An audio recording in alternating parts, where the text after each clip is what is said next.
बुद्ध अपने भिक्षुओं के एक संवाद में कहते हैं, भिक्षुओं, मैंने रात्रि को भोजन छोड़ दिया है। उससे मेरे शरीर में व्याधि कम हो गई है, इससे जड़त्व कम हो गया है। बुद्ध हमेशा अपने शरीर की आवश्यकता से भी कम भोजन करते थे और अपने भिक्षुओं को भी मिताहारी होने के लिए हमेशा प्रेरित करते थे। एक बार की बात है, गौतम बुद्ध के आश्रम में एक शिष्य पहुंचा। उस शिष्य को स्वास्थ्य संबंधी कई समस्याएं थीं। कभी उसके पेट में दर्द हो जाता था तो कभी उसे कब्ज की समस्या रहती थी। खराब स्वास्थ्य के कारण उसका मन किसी काम में नहीं लगता था।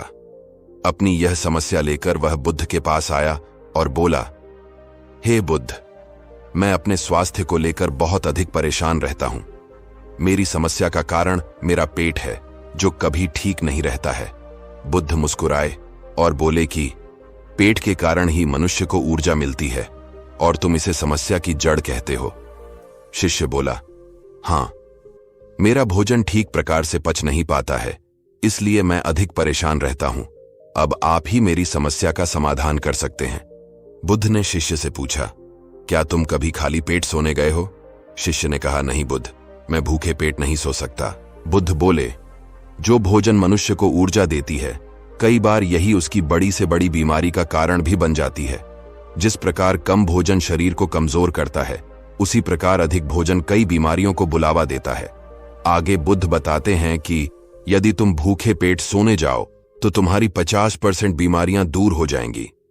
जिस भोजन को खाने से ऊर्जा मिलती है, उसे पचाने में भी ऊर्जा की खपत होती है।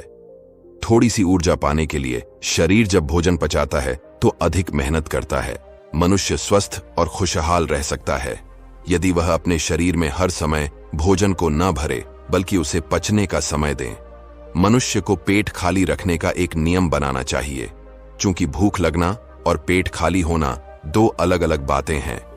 जब मनुष्य को भूख लगती है तो इसका अर्थ क्या हुआ कि उसे अब ऊर्जा की आवश्यकता है, जबकि पेट खाली होने से तात्पर्य है कि उसके शरीर की सभी गंदगियां साफ हो रही हैं, कोशिकाओं के स्तर पर शुद्धि हो रही है, पाचन में प्रयोग किए जाने वाले सभी अंग आराम कर रहे हैं और स्वयं को एक बार फिर से पाचन क्रिया में लाने के लिए तैयार कर रहे हैं। आयुर्वेद में कहा जाता है कि एक भोजन और दूसरे भोजन के बीच कम से कम 8-10 घंटे का अंतर होना ही चाहिए, तभी जाकर शरीर का पाचन तंत्र स्वस्थ रह पाएगा। यह वजन कम करने में भी सहायक होता है। हमेशा ऐसा भोजन करना चाहिए जो आसानी से पच जाए। आज के समय में मनुष्य ज्यादातर अधिक पका हुआ भोजन करते हैं, जिससे कि भोजन के महत्वपूर्ण पोषक तत्व कम हो जाते हैं। आप स्वयं जीवित रहना चाहते हैं, जबकि भोजन तो मृत प्रकार का कर रहे हैं। ऐसे में शरीर कैसे स्वस्थ रहेगा? भोजन में हमेशा सजीव खाद्य पदार्थों का सेवन सबसे अधिक करना चाहिए। इसमें फल, सब्जी, दलिया सबसे अच्छा है। शरीर के लिए फलों का सेवन सबसे अच्छा होता है क्योंकि यह 3 घंटे में ही पच जाता है। घंटे तक पेट में, 1 घंटे तक छोटी आंत में और 1 घंटे तक बड़ी आंत में रहने के पश्चात इसकी पाचन क्रिया आसानी से हो जाती है। वही सब्जियां जिन्हें हम पकाकर खाते हैं, यह पचने में 6 घंटे का समय लेती हैं, जबकि अनाज जैसे चावल और गेहूं को पचाने में सबसे अधिक 18 घंटे का समय लग जाता है। इससे यह पता चलता है कि जिस भोजन में तरल पदार्थ नहीं है, वह सबसे अधिक देर से पचती है। इस प्रकार अपशिष्ट पदार्थ को बाहर आने में भी समय लग जाता है, और जब शरीर से अपशिष्ट पदार्थ सही से बाहर नहीं आते हैं तो पेट में गंदगी हो जाती है और इन्हीं गंदगी के कारण कई बीमारियां उत्पन्न होती हैं। अब यदि यह भोजन पाचन में इतना समय ले रही है और आप इसके पचने से पहले ही दोबारा भोजन कर लें, तो शरीर का बुरा हाल तो निश्चित ही है। शरीर की कोशिकाएं दिन रात आपके द्वारा दिए गए भोजन को पचाने में ही लगी रहेगी। तो आप स्वस्थ कैसे रहेंगे? भरा हुआ पेट लेकर सोने जाना तो बिल्कुल वर्जित मानना चाहिए। कई ऐसे लोग होते हैं जिन्हें देर से भोजन करने की आदत होती है। जैसे ही वह भोजन समाप्त करते हैं, तुरंत सोने चले जाते हैं।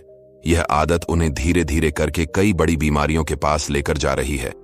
यदि कोई गरिष्ठ या मिर्च मसालेदार वाला भोजन करना है, तो ऐसा भोजन करने के पश्चात लगभग 3 घंटे तक जगे रहना आवश्यक है।